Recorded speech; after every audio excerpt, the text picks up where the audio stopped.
Hello, selamat datang ke sesi kita. Nampaknya anda tengah usah-usah hartanah dekat Bandar Darul Aman Jitra ya. Kami dah belik-belik sikit bahan promosi yang anda kongsi ni. Rasa macam dari Harry Razak Reality. Jadi, jomlah kita kupas sama-sama. Tengok apa info penting dari sumber ni, jenis rumah apa ada, apa yang menarik dan mesej sebenar diorang untuk bakal pembeli macam anda. Okey, jom. Perkara pertama yang kita perasan kan, memang nampak banyak pilihan disebut dalam bahan ni. Ada cakap pasal banglo mewah, pangzapuri pun ada. Tapi contoh yang diberi tu banyak fokus kat rumah teres dalam beberapa projek diorang. Sonata lagi. Dan juga Lake Homes yang tu jenis Kerisa. Nampak macam diorang bangunkan ikut peringkat kan? Mungkin target lain-lain untuk setiap fasa tu. Menarik tu. Cuba kita tengok beza sikit antara rumah-rumah ni. Contohnya, Aluna kat Symphony East tu kan, dia kata 4 bilik, 3 bilik air. Biasalah tu. Tapi Anggun kat Symphony West, pun 4 bilik juga. Tapi dia bagi 3 parking, tanah pun besar sikit. Macam ada ekstra kat situ kan? Betul. Beza-beza kecil macam tu lah yang penting. Mungkin dia target lain sikit. Mungkin Anggun tu lebih untuk family yang dah establish ke, yang perlu ruang lebih. Aluna pula mungkin untuk yang baru nak beli rumah 4 bilik. Boleh jadi. Lepas tu Carissa kat Lake Homes tu 5 bilik, 4 bilik air. Yang ni memang jelaslah pilihan premium. Jangan lupa juga lot tanah Sonata tu. Ni untuk orang yang nak design rumah sendiri dari A sampai Z. Macam-macam ada.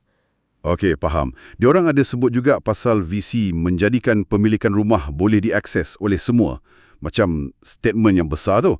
Tapi bila kita tengok pilihan dari teres biasa sampai rumah premium Lake Homes, lot tanah lagi, macam mana agaknya message accessibility ni connect dengan realiti tawaran diorang? Rasa macam mana?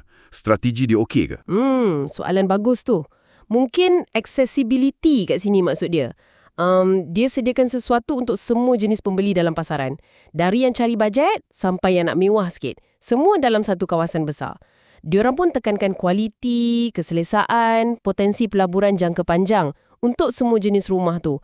Jadi mungkin accessibility tu maksudnya peluang untuk beli hartanah kat situ walaupun harga lain-lain lah kan?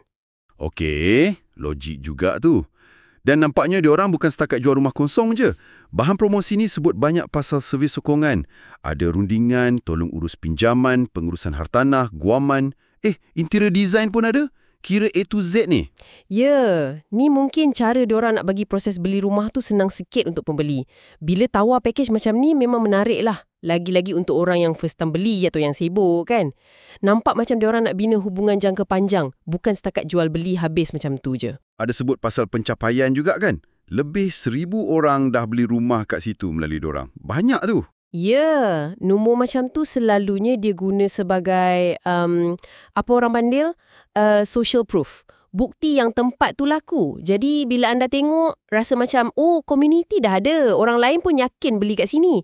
Boleh naikkan keyakinan sikit lah. Baiklah.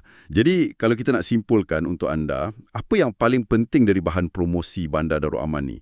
Yang jelas, memang ada macam-macam jenis rumah, fasa pembangunan pun berbeza. Target pun macam-macam, ikut bajet dan keperluan. Dorang tekankan kualiti, selesa dan potensi untuk pelaburan juga. Dan jangan lupa, pakej sokongan yang menyeluruh tu. Itu kira nilai tambah yang bagus. Menunjukkan diorang fokus kat pengalaman pembeli itu sendiri, bukan jual rumah je. Jadi, sebelum kita akhiri, kami tinggalkan satu soalan untuk anda fikirkan sendiri. Bila tengok macam-macam pilihan kat Bandar Darul Aman ni kan, saiz rumah lain, lokasi dalam taman tu pun lain, dekat Tasing ke, kawasan lain ke, potensi pulangan pun mungkin beza. Apa sebenarnya faktor paling penting, faktor penentu utama bagi anda? Adakah saiz rumah tu sendiri? Atau lokasi spesifik dalam taman tu, contohnya dekat Lake Homes tu ke? Atau anda lagi pentingkan potensi nilai rumah tu naik pada masa depan? Itu sesuatu yang anda sendiri kena fikirkan ikut apa yang paling penting untuk anda.